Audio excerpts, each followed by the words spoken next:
नमस्कार दोस्तों, मेरे YouTube चैनल हेल्दी इंडियंस में आपका फिर से स्वागत है, जहां हम सामान्य स्वास्थ्य समस्याओं के लिए प्राकृतिक उपचार के बारे में बात करते हैं। दोस्तों, कैंसर का नाम आते ही हर कोई घबरा जाता है। कैंसर का निदान और उपचार चुनौतीपूर्ण हो सकता है, फिर भी इसे रोकना उल्लेखनीय रूप से सरल है। इसलिए आज हम कैंसर से बचाव के तरीकों पर चर्चा करेंगे।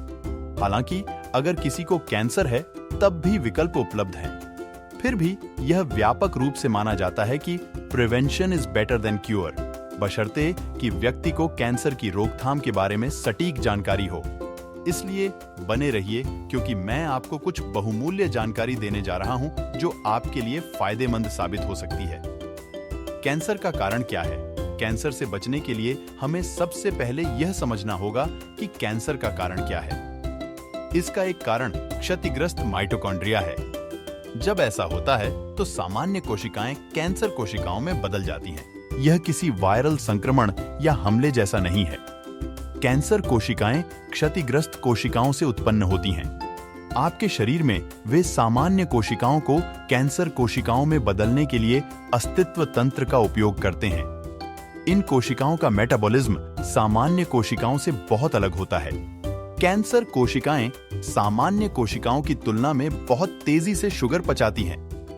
कैंसर का एक और दिलचस्प पहलू यह है कि कैंसर सूजन वाले क्षेत्रों में भी फैल सकता है, जैसे कि फेफड़े या आंतड़े, जो धूम्रपान या गलत भोजन खाने से होने वाली पुरानी सूजन के कारण हो सकते हैं। तो कैंसर उस क्षेत्र में फैल सकता है।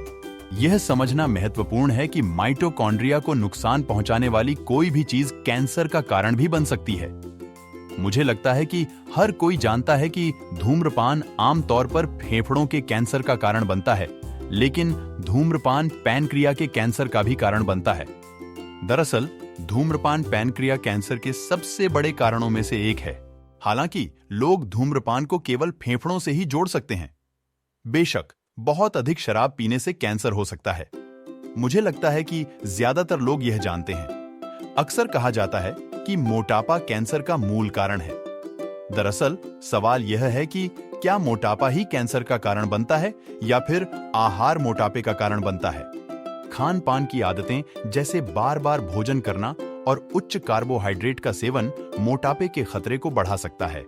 तो वास्तव में मैं यह नहीं कहूंगा कि मोटापा स्वयं कैंसर का कारण बनता है, लेकिन मोटापे का कारण बनने वाले कारक निश्चित रूप से कैंसर को बढ़ाते हैं, खासकर यदि आपके पास बहुत अधिक इंसुलिन है। जब आपके इंसुलिन का स्तर ऊंचा होता है तो कैंसर का खतरा बढ़ जाता है। बहुत अधिक प्रोसेस्ड कार्बोहाइड्रेट, शुगर युक्त खाद्य पदार्थ और नियमित रूप से बहुत अधिक खाने से इंसुलिन का स्तर बढ़ सकता है, जिससे आपके कैंसर का खतरा बढ़ सकता है। अगर आपको कैंसर है, अध्ययनों से पता चला है कि आंतरायिक उपवास, अर्थात थोड़े समय के लिए उपवास करना और खाना, आपके कैंसर के विकास की संभावना को काफी कम कर सकता है। वास्तव में चरण 4 के टर्मिनल कैंसर से पीड़ित 2 पुरुषों ने 2 अलग अलग मामलों में आंतरायिक उपवास के बाद अपने कैंसर को पूरी तरह से समाप्त कर दिया। महत्वपूर्ण पहलू लंबे समय तक उपवास करना है। इसके अलावा ये दोनों व्यक्ति धूम्रपान या शराब का सेवन नहीं करते थे। सवाल यह है कि उनके कैंसर का कारण क्या था। कैंसर के खतरे को कम करने की बारीकी से जांच करने पर यह स्पष्ट हो जाता है कि सैचुरेटेड फैट या तो कैंसर का कारण बनती है या उससे जुड़ी होती है। इसलिए अनसैचुरेटेड फैट, विशेष रूप से ओमेगा 3 और ओमेगा 6 फैटी एसिड का सेवन करने की सलाह दी जाती है। ओमेगा 3 फैटी एसिड में मजबूत सूजन रोधी गुण होते हैं, जो सूजन में काफी सुधार कर सकते हैं और कैंसर के खतरे को कम कर सकते हैं। दूसरी ओर ओमेगा 6 फैटी एसिड, जैसे मकई का तेल, सोया तेल, कॉटन सीड तेल और अन्य अनसैचुरेटेड फैटी एसिड सीधे तौर पर बढ़ती सूजन से जुड़े हुए हैं। वास्तव में विश्वसनीय आंकड़ों से यह भी पता चलता है कि गर्म बीज के तेल का सेवन, जैसे कि तलने से, कैंसर का खतरा बढ़ सकता है। यद्यपि एवोकैडो तेल या जैतून का तेल जैसे मोनो अनसैचुरेटेड फैट्स कैंसर विरोधी प्रभाव दिखाते हैं, लेकिन सैचुरेटेड फैट को कैंसर के बढ़ते जोखिम से जोड़ने वाला कोई भरोसेमंद डेटा नहीं है। इसके अतिरिक्त ट्रांस फैट्स, जो अधिक परिष्कृत और रासायनिक रूप से संसाधित होते हैं, उनको भी कैंसर के अधिक जोखिम से जोड़ा गया है। लाल मांस और प्रोसेस्ड मांस को अक्सर एक साथ समूहीकृत किया जाता है, लेकिन दोनों के बीच अंतर करना महत्वपूर्ण है। ऐसा माना जाता है कि दोनों प्रकार के मांस से कैंसर का खतरा बढ़ जाता है। प्रसंस्कृत मांस को अक्सर व्यापक प्रसंस्करण के अधीन किया जाता है, जिसमें रसायनों को शामिल करना और उच्च स्तर की गर्मी और दबाव का जोखिम शामिल होता है। अंततः कैंसर की संभावना को कम करने के लिए परिष्कृत और प्रसंस्कृत खाद्य पदार्थों से दूर रहना और पौष्टिक विकल्प चुनना आवश्यक है। हालांकि समस्या तब उत्पन्न होती है जब आप इस प्रसंस्कृत मांस को फ्रेंच फ्राइज जैसे शर्करा युक्त या फैट युक्त खाद्य पदार्थों के साथ मिलाते हैं। इस संयोजन से एक्रिलामाइड नामक हानिकारक पदार्थ का निर्माण हो सकता है, जो एक घात कैंसरजन है।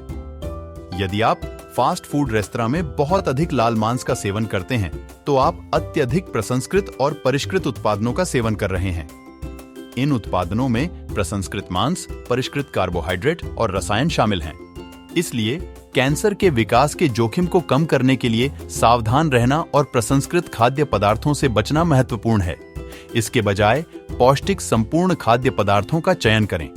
यहाँ तक कि साबुत अनाज भी जब गर्मी और कुछ वनस्पति तेलों के संपर्क में आते हैं, तो उनमें ऐसे गुण हो सकते हैं जो कैंसर के विकास में योगदान करते हैं। और अगला विषय जिस पर मैं चर्चा करना चाहूंगा वह है फाइबर। फाइबर का सेवन बढ़ाकर आप कैंसर के खतरे को कम कर सकते हैं। हालांकि अब सिंथेटिक फाइबर हैं, जिन्हें मिश्रित फाइबर के रूप में जाना जाता है, जो विभिन्न प्रकार के वनस्पति के फाइबर को शामिल करते हैं। इन नए फाइबर के उदाहरणों में प्रतिरोधी माल्टोडेक्स्ट्रिन, टैपियोका फाइबर और मकई फाइबर शामिल हैं। उनके बारे में हमारी जानकारी सीमित है। हालांकि मुझे कुछ डेटा मिला है जिसे मैं आपके साथ साझा करना चाहता हूं। परिणाम स्वरूप विशेष रूप से प्रसंस्कृत खाद्य पदार्थों में परिष्कृत फाइबर को शामिल करने से लीवर कैंसर होने की संभावना बढ़ जाती है, जो आपके स्वास्थ्य पर नकारात्मक प्रभाव डालता है। जॉर्जिया स्टेट यूनिवर्सिटी और टोलेडो यूनिवर्सिटी के शोधकर्ताओं द्वारा किए गए एक अध्ययन में पाया गया कि प्रसंस्कृत खाद्य पदार्थों में परिष्कृत फाइबर की अत्यधिक खपत से किसी के स्वास्थ्य पर हानिकारक प्रभाव पड़ सकता है, जिसमें लिवर कैंसर का खतरा भी शामिल है। कि पाचन तंत्र में किण्वन के हानिकारक और लाभकारी परिणामों के बीच अंतर करने के लिए आगे की जांच की आवश्यकता है। इसके अलावा उन्होंने ध्यान दिया कि विभिन्न आहारों जैसे कि कीटो अनुकूल बार और स्नैक्स में कार्यात्मक फाइबर को शामिल करना इस स्तर पर उपयुक्त नहीं हो सकता है। इसके अतिरिक्त वे भोजन में जोड़े जाने वाले कृत्रिम फाइबर पर निर्भर रहने के बजाय प्राकृतिक स्रोतों से फाइबर प्राप्त करने के महत्व पर जोर देते हैं। अब मैं एंटीओनेक्सीडेंट का उल्लेख करना चाहूंगा, लेकिन परस्पर विरोधी जानकारी से पता चलता है कि एंटीओनेक्सीडेंट की खुराक वास्तव में कैंसर का कारण बन सकती है। आइए एक उदाहरण के रूप में बीटा कैरोटीन पर विचार करें। बीटा कैरोटीन एक कैरोटीनॉइड, चर्बी में घुलनशील एंटीओनेक्सीडेंट है जो कई लाभ प्रदान करता है। बीटा कैरोटीन जैसे सिंथेटिक एंटीओनेक्सीडेंट विभिन्न उत्पादों में पाए जाते हैं, जिनमें शिशु फार्मूला और वाणिज्यिक अंडे शामिल हैं। हालांकि ये कृत्रिम एंटीऑक्सीडेंट तत्काल नुकसान नहीं पहुंचा सकते हैं, लेकिन इन्हें कैंसर के बढ़ते खतरे से जोड़ा गया है। मामले को सरल बनाने के लिए वास्तविक भोजन चुनने और सिंथेटिक विकल्पों से बचने की सलाह दी जाती है। मैं इसे इसलिए उठा रहा हूं क्योंकि हम कैंसर के खतरे को कम करने के तरीकों पर चर्चा कर रहे हैं, और इस प्रकार कोई यह मान सकता है कि सभी एंटीऑक्सीडेंट फायदेमंद हैं, लेकिन वास्तव में केवल वे ही जो प्राकृतिक रूप से पाए जाते हैं वास्तव में फायदेमंद होते हैं। इसीलिए वास्तविक खाद्य पदार्थों का सेवन करना, सिंथेटिक संस्करणों से बचना और सब्जियों से एंटीऑक्सीडेंट प्राप्त करना महत्वपूर्ण है। एंटीऑक्सीडेंट के विषय पर आगे बढ़ते हुए मैं मेलाटोनिन पर चर्चा करना चाहूंगा, जो उपलब्ध सबसे शक्तिशाली एंटीऑक्सीडेंट में से एक है। मेलाटोनिन प्रभावी रूप से कैंसर के विकास के जोखिम को कम करता है और नींद, हार्मोन और एक शक्तिशाली एंटीऑक्सीडेंट दोनों के रूप में कार्य करता है। इसके अलावा यूवी प्रकाश के संपर्क में आने से मेलानोसाइट्स उत्तेजित होते हैं, जो मेलेनिन, एक प्राकृतिक सुरक्षात्मक आवरण या सनस्क्रीन के रूप में कार्य करता है। मेलाटोनिन निस्संदेह कैंसर की संभावना को कम करता है। नींद का हार्मोन होने के अलावा मेलाटोनिन आपकी सभी कोशिकाओं में एंटीऑक्सीडेंट के रूप में भी काम करता है। मेलाटोनिन के स्तर को बढ़ाने का एक तरीका खुद को अवरक्त प्रकाश के संपर्क में लाना है। इसलिए सूर्य प्रकाश के संपर्क में आने पर महत्वपूर्ण मात्रा में अवरक्त प्रकाश मेलाटोनिन उत्पादन को बढ़ा सकता है। अब यह आपको भ्रमित कर सकता है, क्योंकि आपको इसके हानिकारक प्रभावों और बढ़ते कैंसर के खतरे के कारण सूरज की धूप से बचना सिखाया है। हालांकि यह ध्यान रखना महत्वपूर्ण है कि सूरज की रोशनी के विटामिन डी के स्तर को बढ़ाने और हानिकारक विकिरण से बचाने जैसे लाभ भी हैं। विशेष रूप से अवरक्त प्रकाश, विशेष रूप से यूवीबी के संपर्क में आने से विटामिन डी के स्तर में वृद्धि करके कैंसर के खतरे को काफी कम किया जा सकता है। कुछ वास्तविक अध्ययनों ने यह भी सुझाव दिया है कि सूर्य के प्रकाश के संपर्क से प्रोस्टेट कैंसर जैसे कुछ कैंसर की संभावना कम हो सकती है। हालांकि ऐसे विश्वसनीय शोध अध्ययन हैं जो इस दावे का खंडन करते हैं, जिसमें कहा गया है कि सूरज के संपर्क में आने से वास्तव में मेलेनोमा विकसित होने का खतरा बढ़ जाता है। इसलिए यह समझना महत्वपूर्ण है कि बिना जले टैन पाने के लिए सूर्य की रोशनी का मध्यम संपर्क आवश्यक है। सूर्य के प्रकाश की यह मध्यम मात्रा क्रूस वाली सब्जियों में पाए जाने वाले विटामिन डी, मेलाटोनिन और एंटीऑक्सीडेंट का उत्पादन करके कैंसर और अन्य पुरानी स्वास्थ्य स्थितियों के जोखिम को कम करने में मदद कर सकती है। शोध से पता चलता है कि नियमित रूप से धूप में रहने के साथ प्रति सप्ताह क्रूसीफेरस सब्जियों की 3 सर्विंग का सेवन करने से कुछ प्रकार के कैंसर का खतरा 40% तक कम हो सकता है। इसके अतिरिक्त नियमित व्यायाम कैंसर के खतरे को कम करने में सिद्ध हुआ है। कैंसर के खतरे को प्रभावी ढंग से कम करने के लिए सटीक जानकारी होना और जीवन शैली में बदलाव को प्राथमिकता देना आवश्यक है।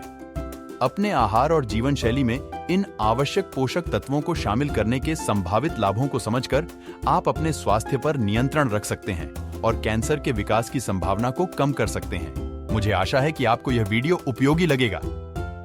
यदि आपके कोई प्रश्न हैं, तो कृपया नीचे टिप्पणी करें।